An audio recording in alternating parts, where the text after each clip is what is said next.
Hey there, comic book fans. I am back from the comic shop again this week. 5 comics. 3 from my pull list and 2 I pulled off the shelf. 2 were from last week from my pull list, too, out of the 5. But first, let me show you my top of the printer museum comics that I was looking at this week.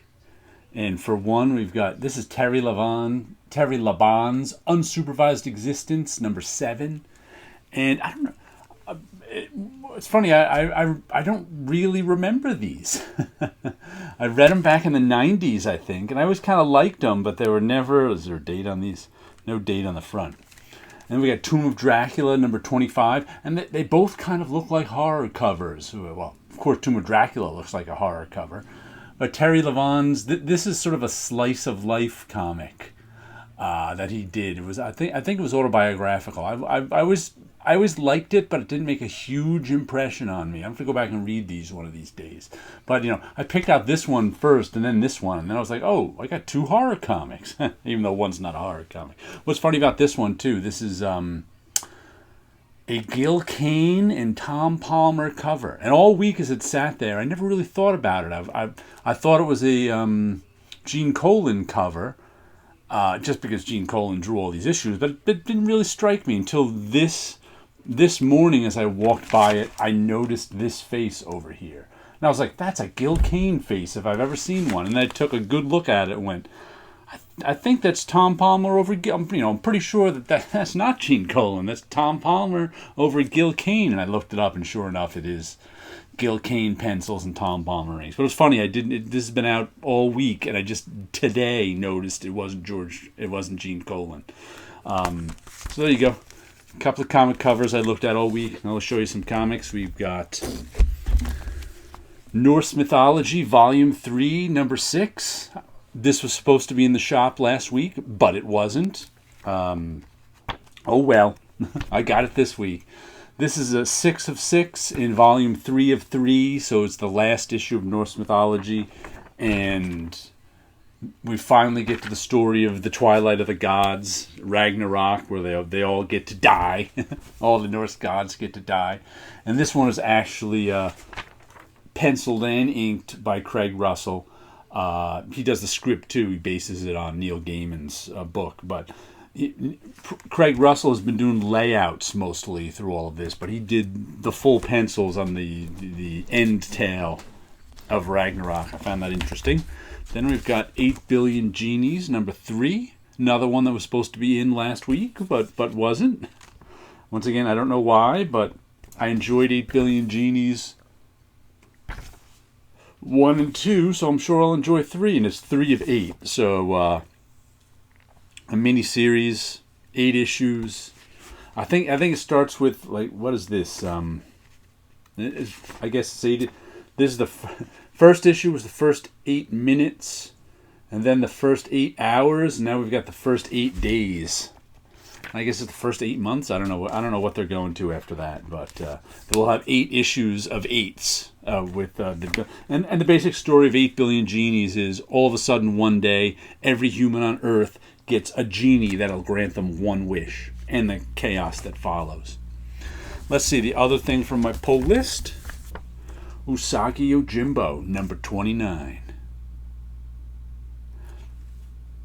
I've been buying Usagi Jimbo since issue number 1 in the 80s. I never got the Albedo stuff. So I've been reading this since, I don't know, 1986, I think, maybe? I always say 1986, Usagi Jimbo 1 came out, but I'm not sure that's right. But it's been on my pull list since then. And it's always good. He always tells a good story. And I still have to learn Usagi's cousin's name. Usagi's got a new sidekick, which is a slightly younger cousin who is also a sword guy.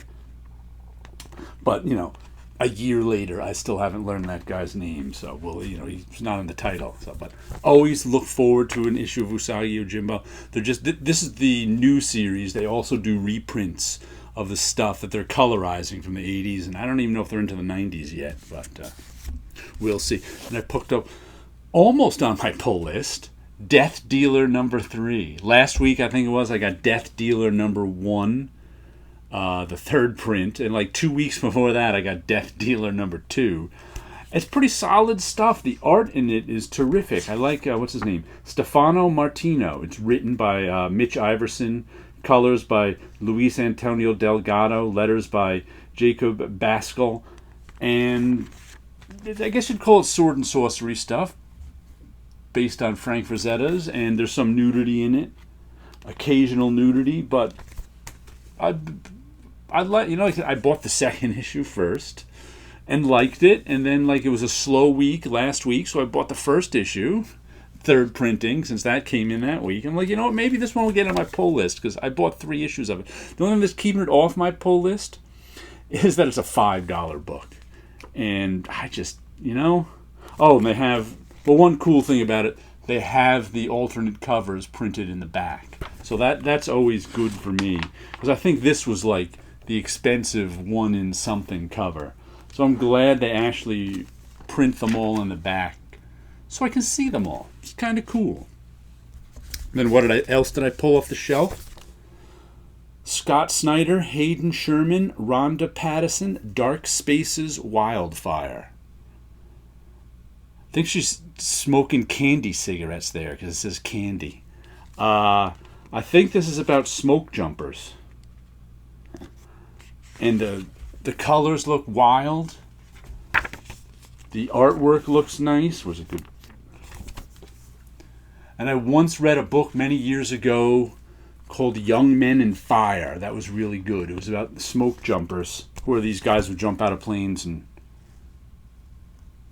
fight fires, and it was about how a bunch of smoke jumpers died, I don't know, decades ago, and how it changed the way they fight fires, because they'd let some of them burn now, because a whole bunch of smoke jumpers died fighting some fire in the middle of nowhere that it really didn't matter that much, and it got bad on them, and they ended up dying. But matter of fact, there's a song about it too. What's the guy's name? A song called Cold Missouri Waters.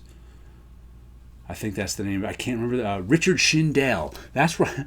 That's funny. I first heard the song, this is, I don't know, 20, 25 years ago, by Richard Shindell, called Cold Missouri Waters. That was about the smoke jumpers. And that led me to the book by the same guy who wrote A River Runs Through It, whose name I can't remember. But A River Runs Through It got made into a movie. I don't think smoke jumpers ever did. But I think that book's about smoke jumpers, so we'll give it a read. And then New Think 2.0 by I just flipped through this one and liked the artwork. Who's it by? There's no credits on the front. Okay, writer Greg Hurwitz, artist Ramon Rosanas, colorist Lee Lowridge, letterer and World Design.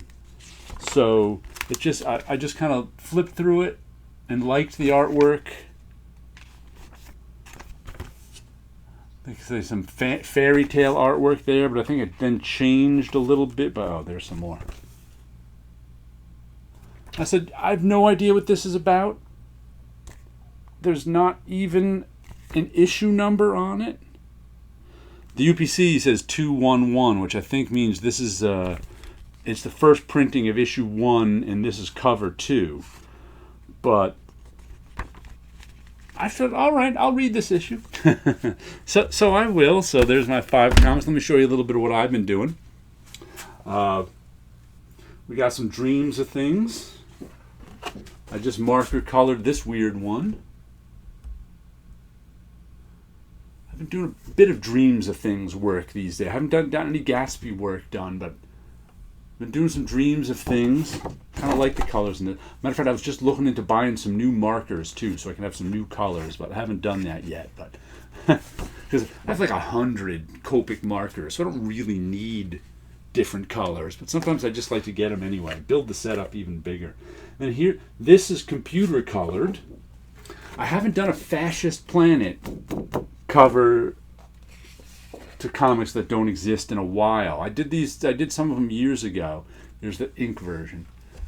And I was doing them all out of order, not in a row, so I decided to do a first issue. And Fascist Planet is kind of this weird horror,